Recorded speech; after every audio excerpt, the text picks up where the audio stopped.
Thank you for watching our video. What we're going to do today is apply or install a 75 to 77 tack board.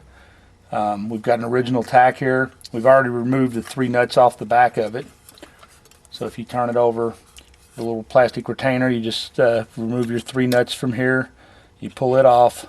There's the old board. We're going to take the nuts off. It's a 5/16 nut driver. And we're going to remove these 3 nuts. Once you take those 3 nuts off, then you can remove the old tack board.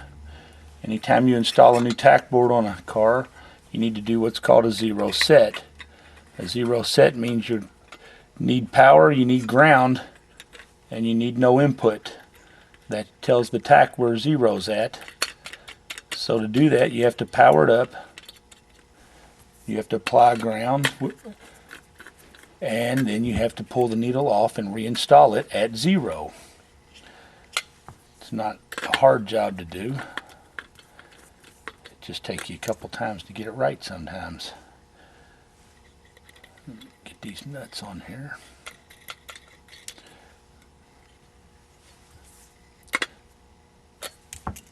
We're not going to stop this video, so if we goof up, we'll let it roll.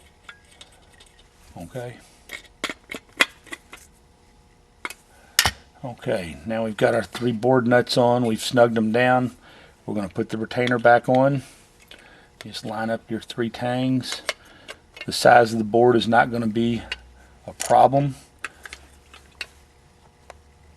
The board's actually a better board than what GM designed. It's more accurate.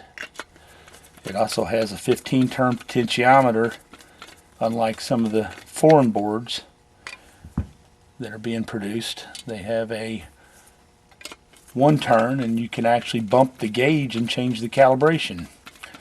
If you tap on the potentiometer, it'll change the calibration. This one won't change, it stays put. A lot of the foreign boards use what's called washers between the tack board and the can. This board doesn't use them, it doesn't need them. We will tighten these down. Now what we've got to do is apply 12 volts in the ground, and if you look, that is your 12 volts. That's your ground, and that is your input signal from your distributor. The signal comes in from the distributor on the brown wire. It leaves the distributor. It actually goes through what's called a tack filter.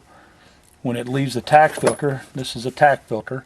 So it goes through the tack filter. This is bolted on your intake manifold. This plugs into the distributor. This plugs into your tack wire.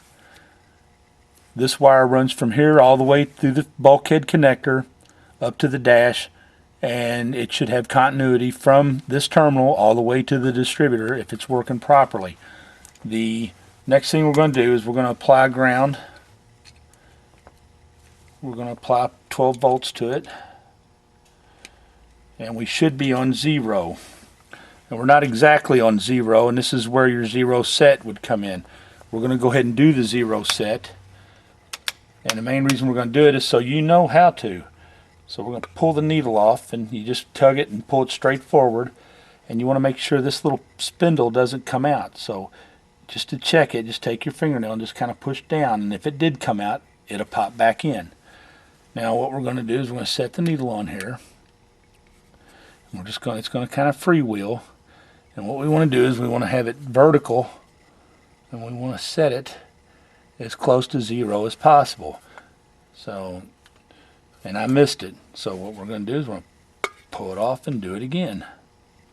And there was a click, so I pulled the spindle out that time. I guess I set the needle a little bit too hard, but I just pushed it right back in. We get as close to 0 as possible. And it's pretty close. And again, usually I can get this on the first 2 tries.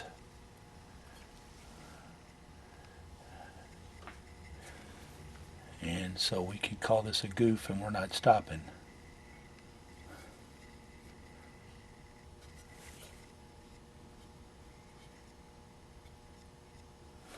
Okay, there, I got it. So you can see that's pretty close to 0.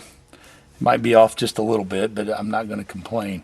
Now what we're going to do is we're going to apply a tack signal to this, and there's our signal wire. This is from our Frankenmeter signal generator, and you apply it on there, and now we have signal. So we're still at 0. So what we're going to do is we're going to take our signal to 700, and there's our 700 RPMs. So if it wasn't on 700 RPMs, what we could do is we could go to the back of here. There's a potentiometer. We could dial it in up or down a little bit. Now you can cheat on your car. You can hardwire it to your car if you know how many RPMs you're running at idle, and you could actually run 12 volts from your generator or alternator, run a ground to the engine, and run a wire direct from the distributor to this terminal. What happens is that gives you power, ground, and signal. You might want to do that, and it's actually a real good idea to do that before you install it in the car. Then you can verify that the tack board was installed properly. Every board that we send out has been installed on a tack, just like we're doing right now. Every board that we put out has been also tested on a signal generator and on a analog output test.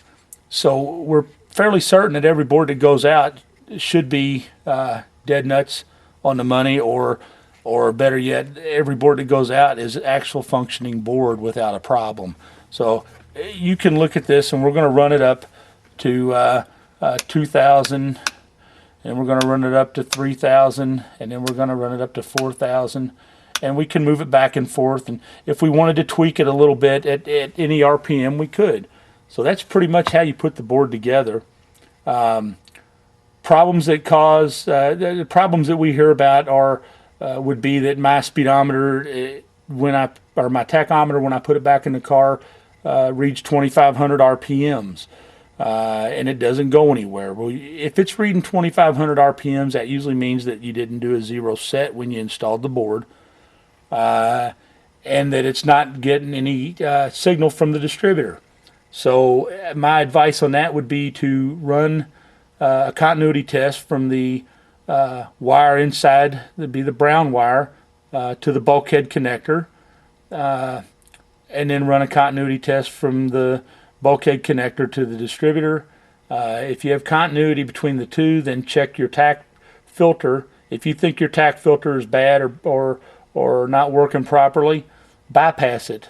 Run the wire straight to the distributor where it says tachometer, and you can actually get a reading that way. I wouldn't advise leaving it that way, but tack filters are available from us if you need one.